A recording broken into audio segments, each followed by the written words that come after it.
Hello guys, সবাই কেমন আছো? আশা করি সবাই ভালো আছো। সবাইকে স্বাগতম সিনে এক্সপ্লেনার চ্যানেলে। আজকে আমরা একটি কোরিয়ান মুভি এক্সপ্লেন করতে যাচ্ছি, যেটি আইএমডিবিতে 7.1 রেটিংয়ে রয়েছে। অজানা অভিশাপের কারণে কোরিয়ান পরিবার সময়ের সাথে নির্বংশ হয়ে যাচ্ছে। এই অভিশাপ কাটাতে কবর থেকে তুলতে হবে 100 বছরের পুরনো এক কফিন।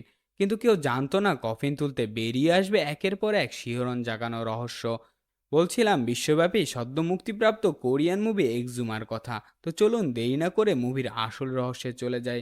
প্রথমে আমরা দেখি বঙ্গিল এবং তার সিনিয়র হারিম কোরিয়া থেকে লস অ্যাঞ্জেলে যাচ্ছে। হারিম একজন সামান এবং বং তার সহকর্মী। লস অ্যাঞ্জেল থেকে পার্ক নামের এক রিয়েল এস্টেট ব্যবসায়ী বিশেষ কারণে তাদের ডেকে পাঠিয়েছেন। এয়ারপোর্টে নামলে তাদেরকে পার্কের অ্যাসিস্ট্যান্ট সোজা আনে হসপিটালে। পার্কের নবজাতক বাচ্চা আইসিইউতে রয়েছে। বাচ্চাটা জন্ম থেকেই অসুস্থ। শহরে সব বড় বড় ডাক্তার ঔষধ দেওয়া সত্ত্বেও সুস্থ করতে পারছে না। হারিম কিছু রিচুয়াল করলে জানতে পারে এই বাচ্চাটা 100 বছর আগে তার মৃত ঠাকুরদার অভিশাপের শিকার হয়েছে। এই নিয়ে বিস্তারিত কথা বলার জন্য পার্ক তাদের বাড়িতে আমন্ত্রণ জানায়। পার্কের পরিবারের প্রত্যেকের জ্যেষ্ঠ ও নবজাতকরা বহু সময় ধরে এই প্রবলেমে ভুগছে। তার বড় ভাইয়ের সাথে প্রথমে এটা হতো, তার কারণে সে মেন্টাল হসপিটালে আত্মহত্যা করেছে। কিন্তু ওর মৃত্যুর পর অভিশাপ এখন পার্ক ও তার নবগত বাচ্চাকে শিকার বানিয়েছে।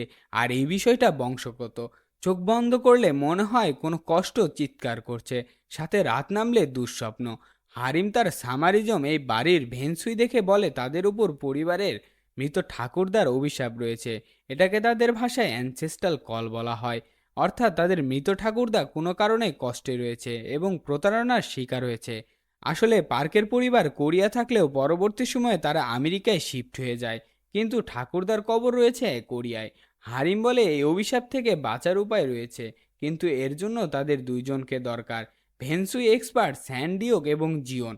এখানে একটু বুঝিয়ে দিই, কোরিয়ান ও জাপানে হয় এই ভেনসুই বিদ্যা পৃথিবীর সর্বত্র বিভিন্ন নামে পরিচিত।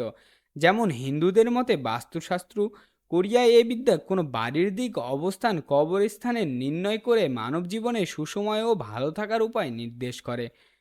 যেমন লাফিং বুদ্ধা ভেনসুইয়ের প্রতীক, রইল বাকি জিওমেংসা। এই কথাটা আসে জিওমেংসা থেকে। জিও অর্থাৎ পৃথিবীর মেশিন, ভবিষ্যৎবাণীকে বোঝায়। এই জিওমেংসা নিয়ে যারা চর্চা করে তাদেরকে জিওমেংসা বলা হয়। সোজা অর্থে ভেন্সি ও জিওমেংসা অ্যাস্ট্রোলজিতে ব্যবহার করা হয়। সেন্ডি ও জিওন একসাথে কাজ করে থাকে। হারিমের সাথে পরিচয় তাদের অনেক দিন আগে থেকে।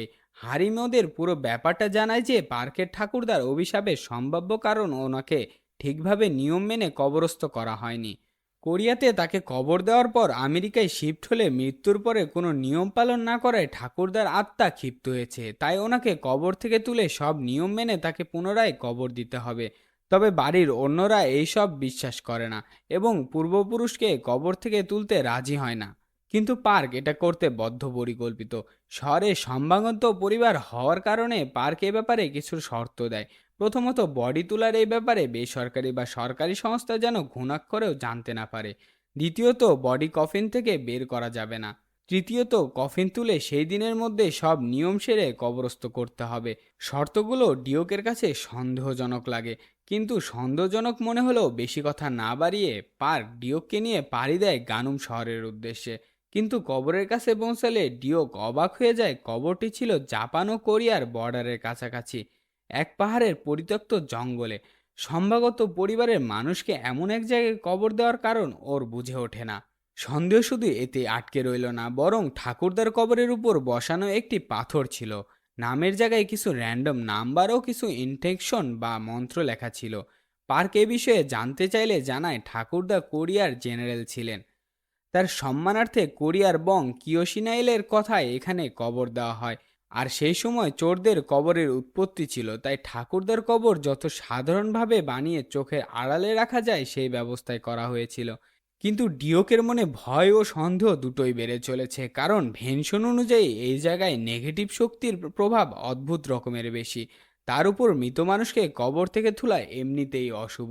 আর সর্বোপরি কবরের আশেপাশে শিয়ালের উপস্থিতি জিনিসটা আরও ভাবিয়ে তুলেছে। জাপানিজ মিথোলজিতে শিয়ালকে কিটসুন বলা হয়। একে জাপানের প্রোটেক্টর গ্রাজনিনেন রূপে মানা হলেও কিছু জায়গায় এভিল হিসেবে মানা হয়। কিন্তু মুভিতে কিডমুনের রেফারেন্স কেন দেওয়া হয়েছে তা গল্পের শেষে বলবো। সেদিন হোটেলে ফিরে আসলে পার্ক জানায় এর আগেও দুটো বাচ্চা হয়েছিল, কিন্তু সেগুলো মিসক্যারেজ হয়ে গেছে।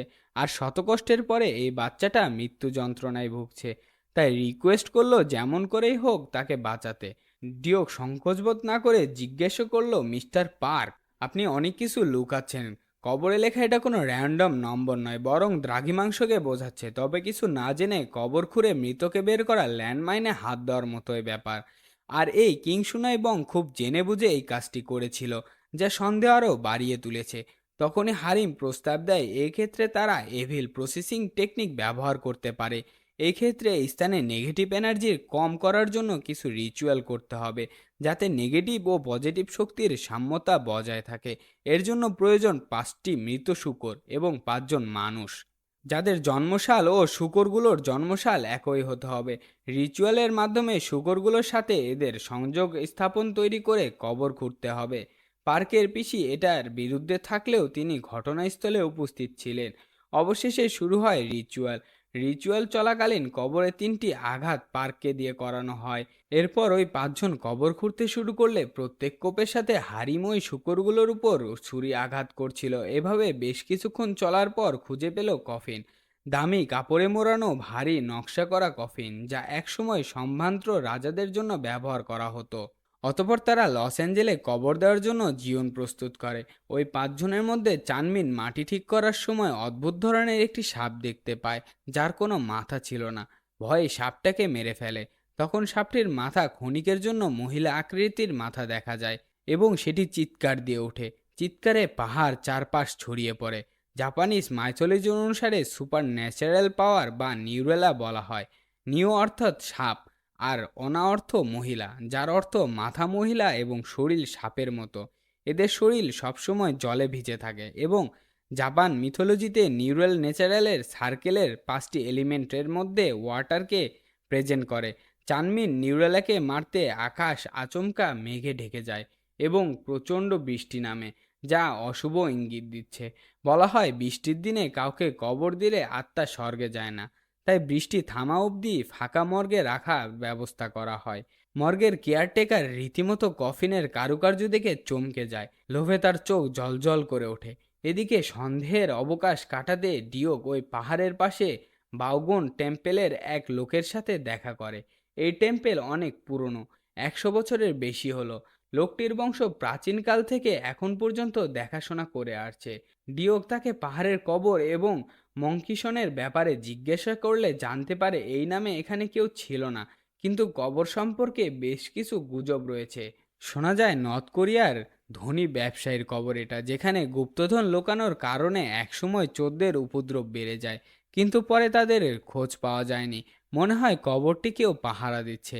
এইদিকে কেয়ারটেকার কফিন খুললে ঠাকুরদার আত্মা বেরিয়ে পড়ে। ফলে হারিমের নাক দিয়ে রক্ত বের হয়। রাতে পার্কের বাবা বাড়িতে বসেছিল, হঠাৎ ঠান্ডা বাতাস ভেতরে প্রবেশ করে এবং একটি কণ্ঠ ভেসে আসে, কিরে কেমন আছিস, আমাকে ভিতরে আসতে দিবি না? দেখতেছি বিশ্বাসঘাতকরা আমাকে ছাড়া ভালোই আছে। তাই বলে বাবা ও মাকে হত্যা করে? ইতিমধ্যে পার্ক বিপদে। ডিওকের কণ্ঠে কেউ ফোন দিয়ে পার্ককে সাবধান করে এবং দরজায় ডিওকের শব্দ। পার্ক ডিওককে ফোনে বলে, তুমি কি দরজায়? তখন ফোনের ওপার থেকে বলে যেন জানালা খুলে দেওয়া হয়। তখনই ফোনের কণ্ঠস্বর ঠাকুরদার কণ্ঠে রূপান্তর হয়। আসলে দরজায় আসল ডিওক ছিল। বুঝতে পারে খুব বড় ভুল করে ফেলেছে। ডিওক দরজা ভেঙে ঢুকতেই দেখে পার্ক টেবিলের উপর প্যারেডরত অবস্থায় পজেস্ট হয়ে দাঁড়িয়ে আছে। এখানে রিভিল হয় পার্কের পরিবার এত ধনী হওয়ার রহস্য। 1494 সালে জাপানি সৈন্যরা কোরিয়ার সিওল আক্রমণ করলে কোরিয়ার জেনারেল পার্কের ঠাকুরদা দেশদ্রোহী করে। টাকা ও শক্তির জন্য জাপানের পক্ষ নিয়েছিল, ফলে যার জন্য এত প্রভাব প্রতিপত্তি। পার্কের পরিবার তাকে সম্মান না করে তাকে ভুলে যায় ও আমেরিকায় শিফট করে। পার্ক পজেস্টরত অবস্থায় ডিওককে একটি ধাঁধা বলে যায়, the fox cut off the tiger waits. পরক্ষণে পার্কের ঘাড় মোটকে হত্যা করে। তারপরে ঠাকুরদার আত্মা পৌঁছে যায় বাচ্চার কাছে। ডিওক বুঝে যায় কোনো কিছুতেই কিছু হবে না, কফিন না পুরানো পর্যন্ত। পিসির অনুমতি নিয়ে কফিন পুড়িয়ে ফেলা হয়। পুড়িয়ে ফেলতে ঠাকুরদার আত্মা চিৎকার করে বিলীন হয়ে যায়। এখানে কি সবকিছু শেষ হয়ে যায়? অপরদিকে চানমিনের কাছে ডিওক গেলে জানতে পারে সেদিনের পর থেকে সে অসুস্থ। ডাক্তার দেখিয়ে কিছুতেই কিছু হচ্ছে না। রাত হলে আকস্মিক চিৎকার এবং সাপের ভীষণ দেখতে পাচ্ছে। সেদিন নিউরেলাকে মারার কথা শুনে ডিওক ঠাকুরদার কবরের কাছে গিয়ে নিউরেলার দুখণ্ড হওয়া দেহ দেখে চমকে ওঠে এবং বেলচার মাটির নিচে শক্ত কোনো জিনিসে লাগলে মাটি বেশ কিছুক্ষণ খুঁড়লে বেরিয়ে আসে আরেকটি কফিন, যা লম্বালম্বিভাবে কবর দেওয়া ছিল। সাথে সাথে বাকিদের জানালে তারা চলে আসে এবং কফিনটি বের করা হয়, যা 9 থেকে 10 ফুট লম্বা। বিশাল কফিন কাঁটাতার দিয়ে বাঁধা অদ্ভুতভাবে। রাতে কফিনটি বাউগা টেম্পেলে চাল ও ঘোড়ার রক্ত দিয়ে গন্ডি করে তার ভেতরে রাখা হয়। রাতে হারিম সহ সবাই ডিনার করে ঘুমিয়ে পড়ে, কিন্তু হারিম তার মৃত ঠাকুরদার সাথে কথা বলছে। তখন মাঝরাত বং লক্ষ্য করে টেম্পেলের লোকটি তার বুকের উপর অদ্ভুতভাবে দাঁড়িয়ে বলছে সে আমার লিভার নিয়ে চলে গেল। বং মন্ত্র পড়ে উঠতে দেখে কেউ নেই। মনে সন্দেহ হতেই একাই চলে আসে বার্ন হাউস চেক করতে। তখন শূকরগুলো চিৎকার করছে। সে উকি দিতেই কিছু দেখে ভয়ে ঠান্ডা হয়ে গেল। বং দৌড়ে গিয়ে হারিমের ঘুম ভাঙায়। হারিম কফিনের কাছে যেতেই দেখে কফিনটি খোলা এবং ভেতরে একটি মাথার হেলমেট। হারিম কারো উপস্থিতি টের পায়। হঠাৎ হারিমের পিছনে দৈত্যটি এসে দাঁড়ায়। হারিম দৌড়ে পালায়। হারিমকে বাঁচাতে বং সামনে আসে এবং দানবটিকে রড দিয়ে আঘাত করে, কিন্তু দানবটি বংয়ের মাথা চেপে ধরে, লিভার বের করতে চায়। বং সেখানে অজ্ঞান হয়ে যায়। তারপর দানবটি হারিমের কাছে আসে।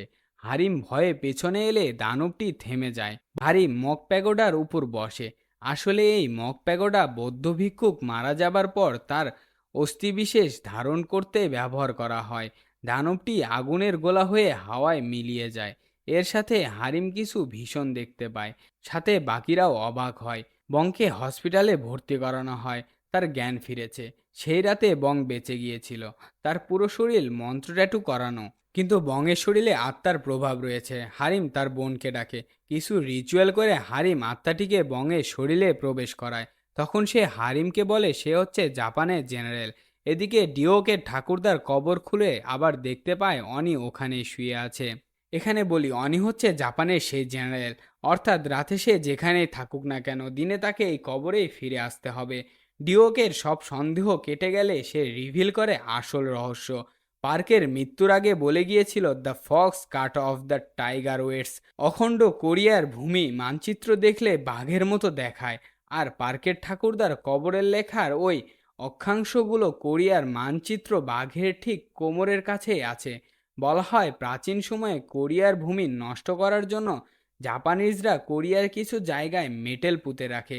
পার্ক যাদের কবরচোরের কথা বলেছিল তারা কবরচোর নয়, বরং কোরিয়াকে বাঁচানোর জন্য মেটেলের রডগুলো খুঁজে নষ্ট করছিল, কিন্তু শেষ রডটিকে কখনোই খুঁজে পাওয়া যায়নি। হারিম বুঝতে পারে বংকে যেদিন মারতে পারেনি কারণ তার পুরো শরীরে ট্যাটু করানো। প্ল্যান অনুযায়ী হারিমের দিদি থাকবে বংয়ের সাথে এবং বং, ডিওক ও জিওন যাবে অনির কাছে। তারা সবাই পুরো শরীরে নিজেদের সুরক্ষার জন্য টেম্পোরারি ট্যাটু করে নেয়। তখন অপেক্ষা শুধু রাতের। প্ল্যান ছিল হারিম অনিকে কবর থেকে কৌশলে সরিয়ে মন্ত্রকৃত ঘোড়ার রক্ত ব্যবহার করে দূর করে ফেলতে বা মেরে ফেলবে। এই সুযোগে তারা রড খুঁজবে। এখানে ব্যবহার করা হয় মিষ্টি মাছের টোপ। প্ল্যানটি কাজে লাগে। অনি জেগে উঠতে মাছের গন্ধে হারিমের পিছু নেয় এবং ওরা কবর খুঁড়তে শুরু করে। তবে শত চেষ্টার পরেও রড খুঁজে পায় না। হারিমকে অনি মারতে গেলে তার ঠাকুমা রক্ষা করে, কারণ অনি শুধু মানুষদের থেকে কবরকে রক্ষা করে। হারিম কবরের কাছে ফিরে গেলে জানতে পারে তারা কবরে কিছু পায়নি। তখনই দেখে অনি কবরে ফিরে যাচ্ছে, অর্থাৎ ডিওকের প্ল্যান সংকটে। তখনই ডিওকের পিঠে অনি হাত রেখে বলল, আমার অনুগত হতে চাও নাকি তোমার লিভার দিতে চাও? তখন অনি তীক্ষ্ণ আঙ্গুল ডিওকের পেট খুঁড়ে ঢুকে দেয়। তখন হারিম ঘোড়ার রক্ত অনির উপর ঢেলে দিলে দূরে সরে যায়। পরক্ষণে হারিমের গলা টিপে ধরলে হারিম কিছু ভীষণ দেখতে পায়। এর সাথে রিভিল হয় অনির আসল রহস্য।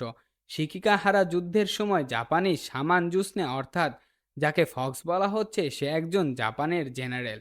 মাথা কেটে বিভিন্ন পশুর অঙ্গ প্রত্যঙ্গ তার শরীরের বিভিন্ন অংশে যুক্ত করে। 10,000 কোরিয়ানের সৈন্যের রক্ত দিয়ে জ্বলন্ত কাটানাকে জেনারেলের শরীরে ঢুকিয়ে মাথাটা সেলাই করে সোজাসুজিভাবে মাটিতে পুঁতে দেয়। অর্থাৎ লাস্ট মন্ত্রপুত রড আর কোথাও নয়, বরং অনি নিজেই। এরপর পার্কের ঠাকুরদাকে তার উপর মাটি দেওয়া হয়। পার্কের ঠাকুরদা বডি তোলার সাথে নিউরেলা বেরিয়ে আসে এবং সে মারা গেলে প্রথম গার্ড মারা যায়। আর জাপানিজ মিথোলজিতে নিউরেলাকে ওয়াটারের সাথে তুলনা করে। এরপর কফিনটি ছিল কাঠের, সেটাকে তোলা হয় মাটির নিচ থেকে। মানে আর্থ, রইল বাকি মেটাল আর ফায়ার অর্থাৎ জ্বলন্ত কাটানা, যেটা অনির মধ্যেই ছিল। ভেনসুয়ের 5টি এলিমেন্ট হলো wood, water, fire, earth and metal. এই 5 এলিমেন্ট বিঘ্ন হওয়ার কারণে অনি জেগে ওঠে। ডিওক ব্যাপারটা বুঝে গেলে কুড়োল দিয়ে অনির পায়ে আঘাত করে। ফলে অনি হারিমকে ছেড়ে দেয়, ডিওকের মাথা তুলে চেপে ধরে। আর কুড়োল ছিল কাঠের, সে মাটিতে দাঁড়িয়েছিল। ফায়ার আগে ছিল কারণ কাটানাকে আগুনে পোড়ানো হয়েছে, বাকি ছিল শুধু রক্ত। ডিওক কুড়োলে তার পেট থেকে বেরোনো রক্ত লাগিয়ে 5 এলিমেন্ট সার্কেল ওয়াটারের কাজ করছিল, যা 5 এলিমেন্টকে কমপ্লিট করেছে। অবশেষে অনির মাঝ বরাবর আঘাত করে, অনিকে মাঝখান থেকে চিরে ফেলে। ডিওক মাটিতে লুটিয়ে পড়ে। সে পেরেছে সবাইকে অভিশাপ মুক্ত করতে। বং ও পজেস থেকে মুক্ত হয়। ডিওক ওই দিন মৃত্যুর মুখ থেকে ফিরে এসেছিল। সবার প্রার্থনা তাকে হারিয়ে যেতে দেয়নি। যতই হোক, তার মেয়ের বিয়ে দেওয়া বাকি। এই ঘটনার সাথে মুভি এখানেই শেষ হয়। আমাদের এক্সপ্লেনটি ভালো লাগলে পরবর্তী এক্সপ্লেনগুলো শুনতে সঙ্গেই থাকুন এবং চ্যানেলটি সাবস্ক্রাইব করুন। ধন্যবাদ।